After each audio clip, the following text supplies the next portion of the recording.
Hi friends, this is Rajesh Subramaniam once again welcoming each one of you to yet another episode of Retro Magic.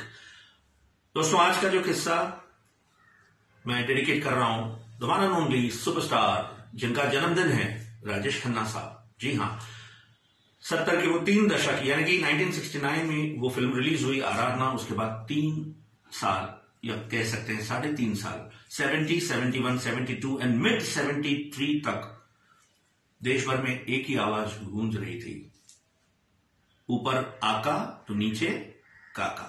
जितने सितारे उस जमाने में थे सबकी पतंग कट गई और एक ही पतंग उड़ रहा था, the one and only superstar and the real phenomenal superstar Rajesh Khanna साहब। तो आज उनका जन्मदिन है तो मेरा दिल कर रहा है आपके साथ 2 किस्से बांटूं।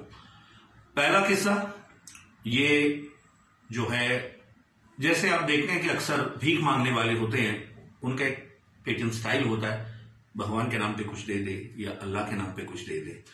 इतिहास में पहली बार देखा गया मुंबई में मिठीबाई कॉलेज है विले पार्ले वेस्ट में। तो उस कॉलेज के बाहर राजेश खन्ना साहब की फिल्म की शूटिंग हो रही थी, महबूब की मेहंदी, और सुपरस्टार राजेश खन्ना साहब थे वहां पे। तो एक आई विटनेस ने यह देखा कि भीख मांगने वाले को पहली बार के अलग तरीके से वो भीख मांग रहा था।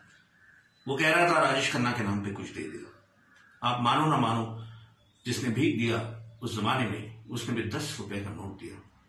फैन होगा बड़ा, बट ये था वो ऑरा राजेश खन्ना साहब का, ये था वो जोश, वो जज्बात उस जमाने के लोगों का जो फैन थे सही मायने में राजेश खन्ना साहब के। किस्सा नंबर 2 जो मैं शेयर करना चाहूंगा, जो किस्सा मुझे मशहूर राइटर जावेद अख्तर साहब ने बताया। जावेद अख्तर साहब और सलीम खान साहब दोनों ही राजेश खन्ना साहब के बहुत ही क्लोज थे। हाथी मेरे साथी फिल्म के बाद बहुत ही उनके करीबी रिश्ते हो गए थे। और ये वो वक्त जहां राजेश खन्ना साहब ने एक दिन जावेद अख्तर साहब को साथ ले गए अहमदाबाद में एक लॉटरी कंपनी ने एक लॉटरी निकाली और उन्होंने ये ऐलान कर दिया कि 3 विजेता घोषित किए जाएंगे और तीनों के नंबर और नाम अनाउंस कौन करने वाला है? उस जमाने के सबसे बड़े स्टार यानी कि सुपरस्टार राजेश खन्ना।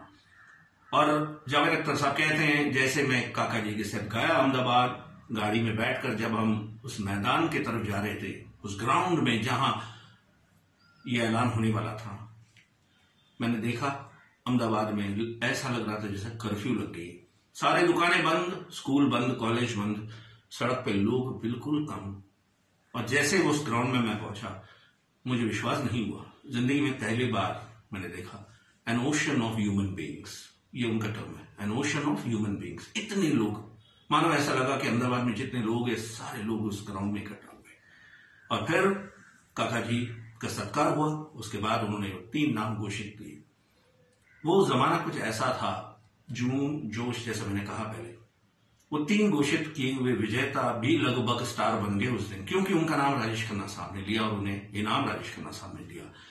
तो ये था वो ऑरा, और आज उनका जन्मदिन है। तो ढेर सारे शुभकामनाएं उनको हम सबकी तरफ से। काका जी जहां भी हैं, कोटि कोटि प्रणाम आपको। आपने एक से एक कमाल की फिल्म हमें दिए, सदाबहार गाने हमें दिए, तो जिसका लुत्फ हम उठा रहे हैं और कई सदियों तक हम उठाएंगे। और बस यही कहेंगे जहां भी आप हैं खुश रहे। दोस्तों, आज का ये किस्सा अगर आपको अच्छा लगा तो इसको लाइक कीजिएगा और इस वीडियो को शेयर कीजिएगा और जरूर इस चैनल को सब्सक्राइब कीजिएगा। Till we meet again, good bye.